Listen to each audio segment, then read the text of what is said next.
1848년 루이 나폴레옹이 대통령으로 당선되며 프랑스의 제2공화정이 출범한 해입니다.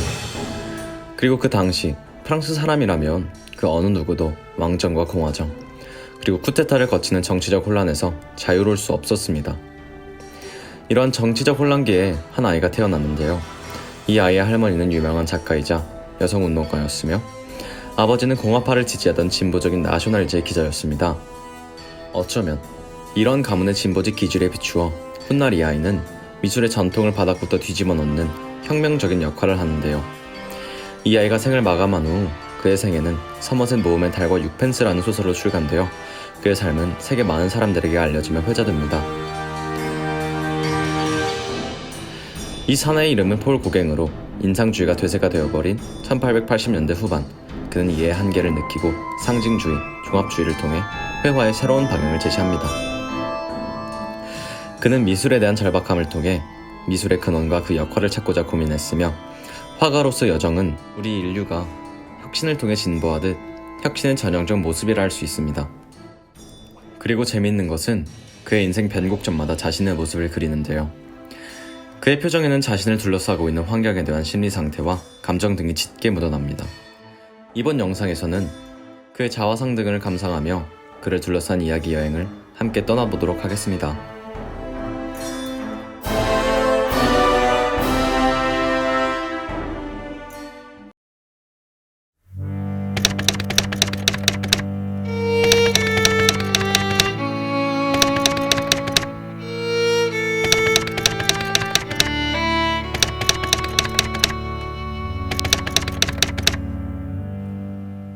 이것은 서머셋 모험의 달과 6펜스에 나오는 구절입니다.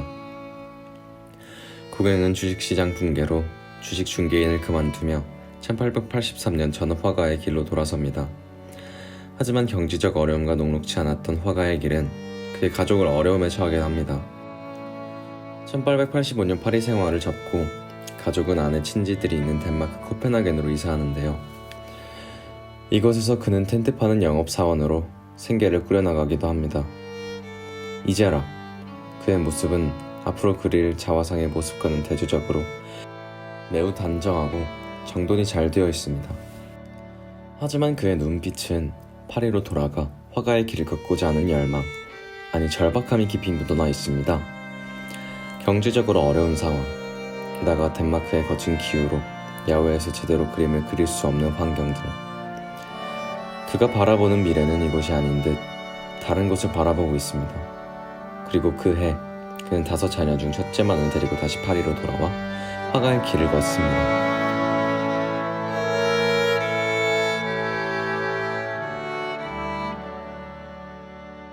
(1888년) 파리의 화단에서 벗어난 이데나들 중 3명의 친한 친구들이 있었습니다. 퐁타방에서 살고 있는 고갱과 에밀 베르나르, 그리고 아르에서 작품 활동을 하고 있던 빈센트 반 고흐가 바로 그들이었습니다. 이 셋은 서로서로의 모습을 그린 자화상을 교환합니다. 고흐는 우키요의 스타일을 이용해 자신의 모습을 마치 이 세상을 초월해 사는 수도승의 모습으로 그렸습니다. 그리고 에밀 베르나르는 클로아조니즘, 즉 검정의 굵은 외곽선에 입체감이 사라진 평평한 색면을 이용해 자신의 모습과 그 뒤편 고갱의 모습을 그렸습니다. 고갱은 무한한 인류애를 품고 살았지만 한평생 이 세상으로부터 외면받았던 빅토르 위고의 레미제라블 주인공 장발장의 모습으로 자신을 그렸습니다. 그리고 뒤편에는 에밀 베르나르의 모습을 그렸는데 이 부분은 고갱이 아니라 에밀 베르나르가 직접 그렸습니다. 그의 고뇌는 얼굴에 짙게 드리워진 푸른 그림자로 인해 더욱 깊어 보입니다. 하지만 이와 대조적으로 밝은 노란 바탕에 화사한 흰색 꽃들을 배경으로 그려 넣었는데요. 이는 주류 화단으로부터 외면받는 자신들의 처지를 슬퍼할 수만은 없으며 장발장의 사회를 향해 품었던 사랑으로 길을 걷다 보면 언젠간 자신들은 인정받을 것이다 라는 희망의 메시지를 담고 있습니다.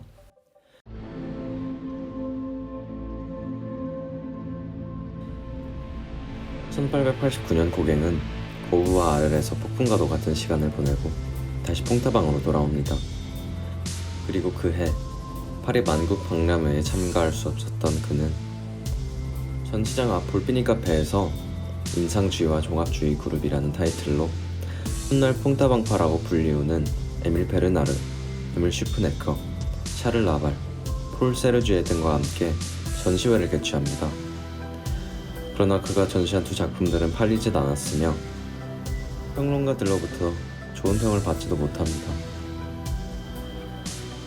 그리고 그는 자신이 마치 세상의 질고를 지고 가는 감람산의 그리스도인 양 자화상을 그립니다. 화가로서 인정받지 못한 자신의 처지를 세상을 구원할, 하지만 가장 가까웠던 그의 제자들과 세상 사람들로부터 버림받은 예수의 모습에 자신을 투영해 그린 작품입니다. 특이하게도 원근이 느껴지는 구도와 붉은색 계열로 표현한 자신의 모습과 차가운 파란색 계열의 색채를 대비시켜 그가 느끼는 깊은 심연의 슬픔, 절망, 낙담 등을 표현했습니다.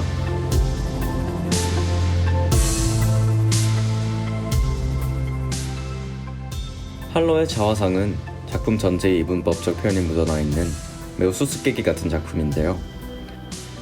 퐁따방 근처에서 그의 제자 메이어드 한과 함께 살고 있는 하숙집 부엌 찬장을 장식하기 위해 그린 그림입니다. 사과와 뱀은 마치 에덴 동산을 연상시키며 그 중간에 있는 고갱 자신의 머리 위에는 할로를 그림으로 선악과의 유혹을 뿌리친 성인의 모습으로 하단에는 죄를 상징하고 있는 뱀과 그 뱀을 잡고 있는 손은 타락한 물질 세계를 다스리는 악의 모습으로 묘사하고 있습니다.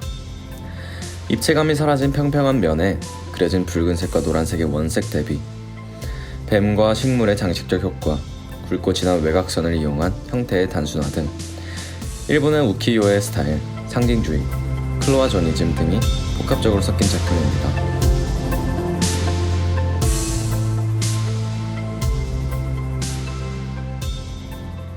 1891년 고갱은 원시 미술을 통해 기존 화단이 놓치고 있는 미술의 근원을 탐구하고 화가로서 성공해서 돌아오리라는 희망을 안고 남태평양의 타히티로 떠납니다. 이 자화상은 타히티로 떠나기 바로 하루 전날 그린 작품인데요. 비장함, 기대감, 불안감 등이 깃든 그의 눈빛 뒤로 작품 두 개가 눈에 띕니다. 왼편에는 황색의 그리스도, 오른편에는 사람 얼굴 모양을 한 이상한 토기 모양입니다. 참고로 고갱은 거울에 비친 자신의 모습을 그렸기 때문에 황색의 그리스도는 좌우가 바뀌어져 있습니다. 황색의 그리스도에서 예수의 손은 마치 자신의 머리 위로 축복과 보호를 위한 제스처를 하고 있으며, 오른편의 토속적 조각은 그가 추구하고자 하는 바를 상징하고 있습니다.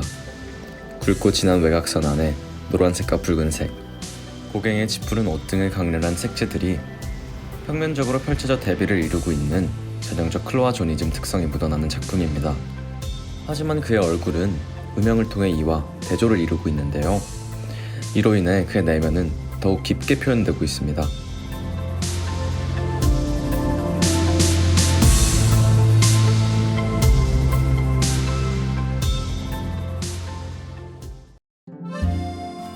예술의 근원을 원시성에서 찾고자 타히티로 떠난 지 약 2년이 지난 후 그는 고국에 대한 그리움, 외로움으로 다시 파리에 돌아옵니다.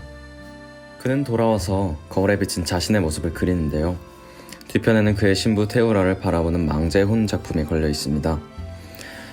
이 작품은 갈색의 올랭피아라는 별명이 붙여진 작품으로 어린 신부 테오라가 느끼는 극한의 공포를, 늙은 여인이 침대에 걸터앉은 모습은 죽음의 영을 시각화해 표현한 것입니다. 클로아조니즘 특성이 짙게 묻어나는 작품이지만 역시 그의 얼굴은 녹색 그림자를 통해 음영 처리를 했고, 이로 인해 그의 심리 상태를 더욱 강조하고 있습니다. 그의 눈매는 신경질적으로 날카롭고 타히티에서 성공하지 못한 것에 대한 실망감, 자신의 작품을 알아주지 않는 파리 화단에 대한 불만 등 복합적 감정이 섞인 매우 긴장감 넘치는 분위기의 작품입니다.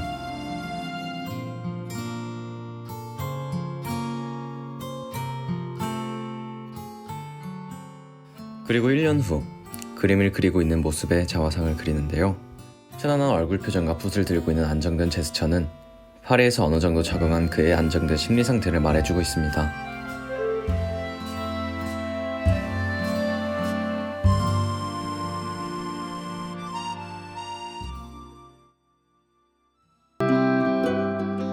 고갱은 1895년 자신의 예술 세계를 인정해주지 않는 파리를 떠나 다시 타히티 푸나이 우이아의 자리를 잡습니다.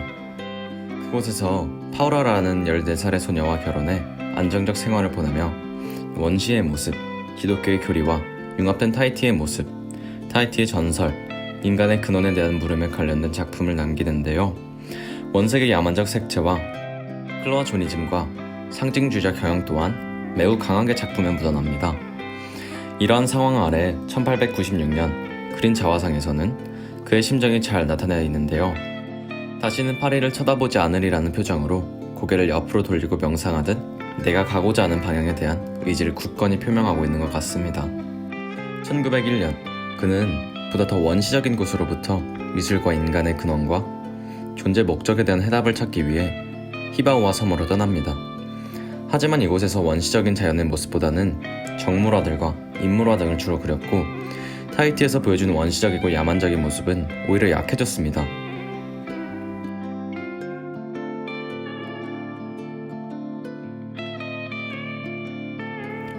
(1903년) 그의 마지막 모습을 그린 자화상으로 병약하고 지쳐 보이는 안경 쓴 모습을 그린 작품입니다. 하지만 아직도 그의 눈빛은 원시에서 예술 및 인간의 근원을 찾으려는 기운이 남아있는 듯합니다. 당시 교회와 관료들의 비위 행위에 맞서던 그는 세금 문제로 3개월의 실형과 벌금을 선고받습니다. 항소를 위해 타히티로 가는 기금을 모으기도 한 그는 10여 년 전 파리에서 당한 발목 부상의 여파로 모르핀에 의지한 생활을 할 지경까지 이르게 되는데요. 정신적으로, 육체적으로 쇠약해진 그는 얼마 후 심장 발작으로 세상을 뜨고 맙니다. 이상, 고갱의 자화상들을 통해 그가 처한 상황 및 정신상태 등을 살펴보았습니다. 그 작품들을 통해 그가 구현하고자 한 소위 종합주의를 이해할 수도 있었지만 그의 내면이 표현된 자화상들을 통해서도 그가 가고자 했던 방향, 즉 색채, 면, 외곽선 등 단순화된 조형적 요소들이 우리의 내면의 깊은 근원적인 요소들과 만났을 때 이 둘은 어떻게 조화를 이루어 표현되어야 하는지 이 부분을 그는 명확히 제시해주고 있는데요. 이러한 그의 노력은 20세기 현대 미술이 나아갔던 다양한 방면에 깊은 나무 뿌리와 같이 굳건한 초석을 놓았음에 의심의 여지가 없습니다.